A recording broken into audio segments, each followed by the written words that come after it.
All right, Shabbosai, good afternoon, good Erev Shabbos. I just wanted to finish up just a little bit more to the daf today, to Meretz Hashem put us on the right track for tomorrow. So if you remember again in the Mishnah, we spoke about the idea that if I sell a field to Reuven, and I give, or let's say differently, I sell a field to Reuven, Reuven gives me a down payment.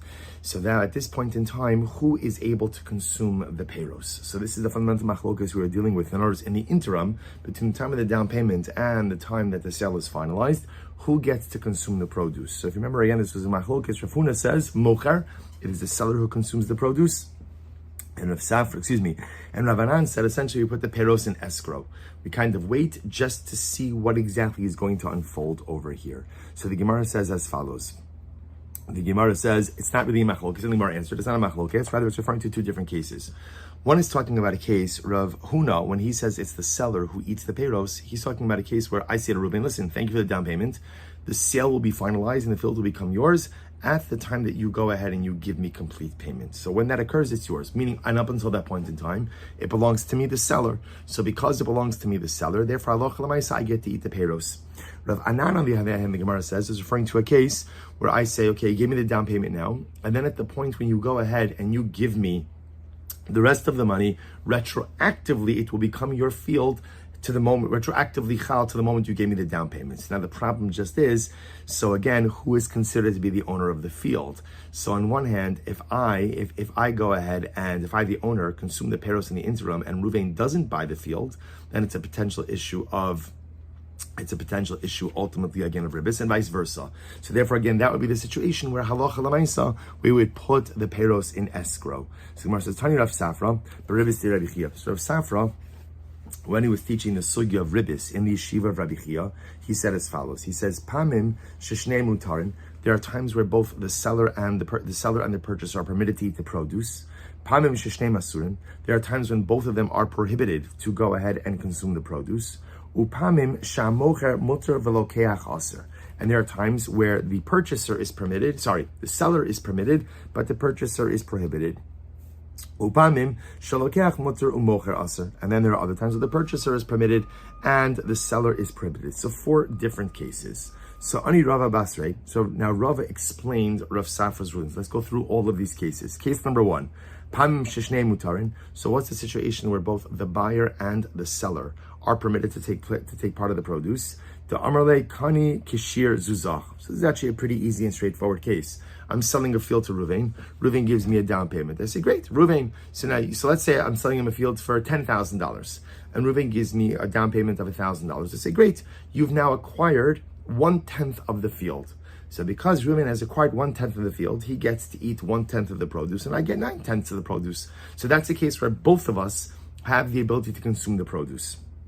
That's case 1. Case 2, Pamim Sheshein Asurin. So what's the case ultimately again where both will be prohibited? In other words, neither the seller nor the buyer. That's the Amarle L'chimaisis Kanimi Achshav. That's the case we've been talking about up until now, where I'm selling to Reuven. Reuven gives me a down payment, and I say, Reuven, when you give me the rest of the money, ultimately the field will become yours retroactively. So neither I nor Reuven can partake of the produce. Now I was saying, let's take a quick look at Rashi for just a moment.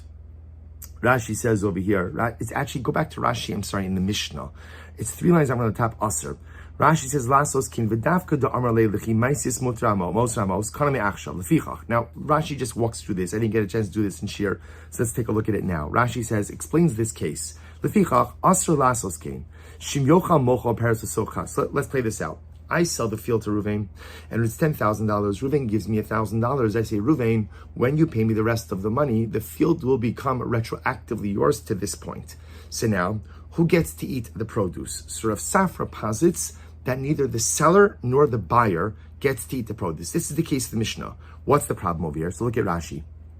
Rashi says like this. Here's the problem. Shim yochal mocher. Let's say I, the seller, consume the produce while the rest of the payment is still outstanding. Besochach, l'cheshiyavi zehamos nimsa shasad kinulom me'ayom so hamecher v'zeh achol peros b'schar hamtanas ma'osav. So here's the problem.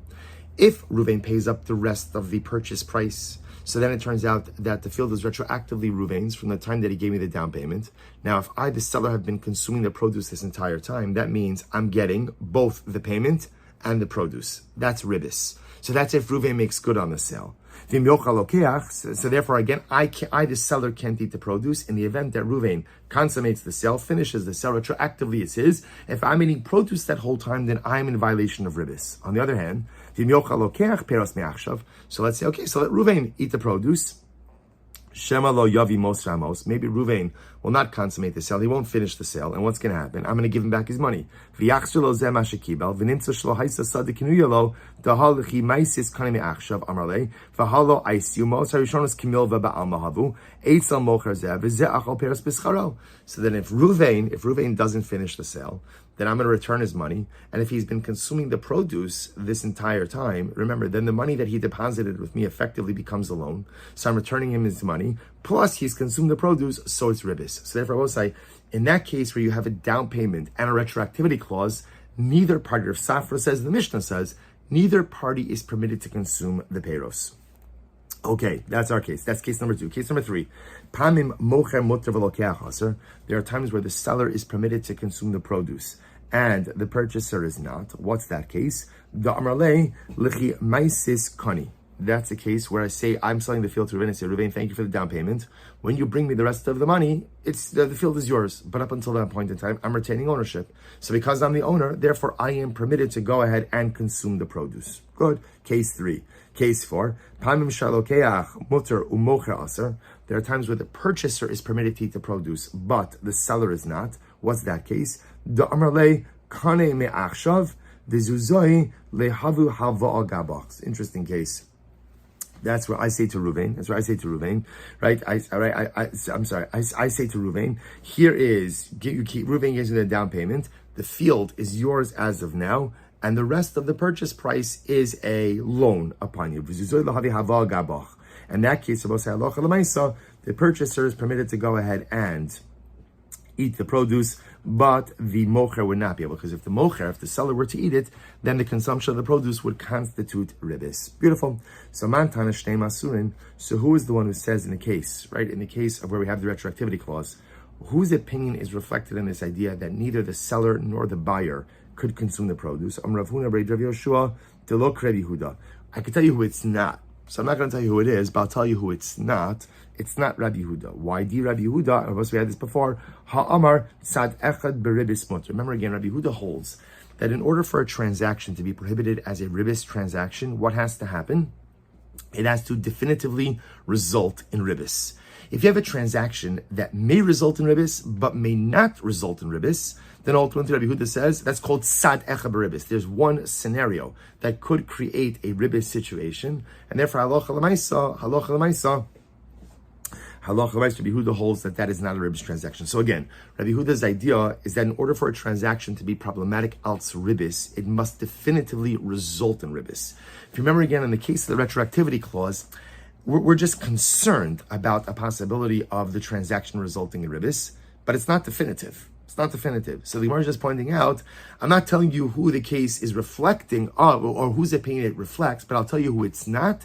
It's not Rabbi Yehuda, because Rabbi Yehuda holds that only a contingency possibility of ribis does not create a ribis-laden transaction and would not be problematic. All right, we'll stop over for today. So again, obviously we're going to expound more on these cases, but the major takeaway from this is this interesting case where you're receiving a down payment.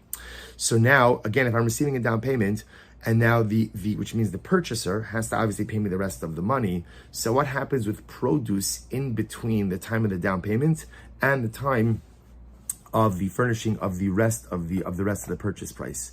So what the Gemara seems to suggest over here is that halacha l'maisa, especially where there is, so again, 2 cases are pretty much clear.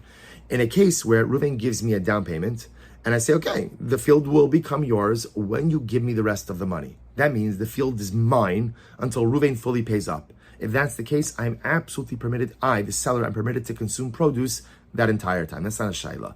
The shaila is in the retroactivity case. So again, Ruvain gives me a down payment, and I say to Ruvain, the field will be yours retroactively to right now, to today, when you pay me the money. So now the shaila is 2 scenarios. Ruvain buys the field. If Ruvain buys the field, then halacha l'maisa, if I, the seller, am consuming the produce, then I'm getting ribis because I'll get the purchase price, right? And then retroactively it'll be triggered to the day of the initial down payment, and I've been consuming produce this entire time.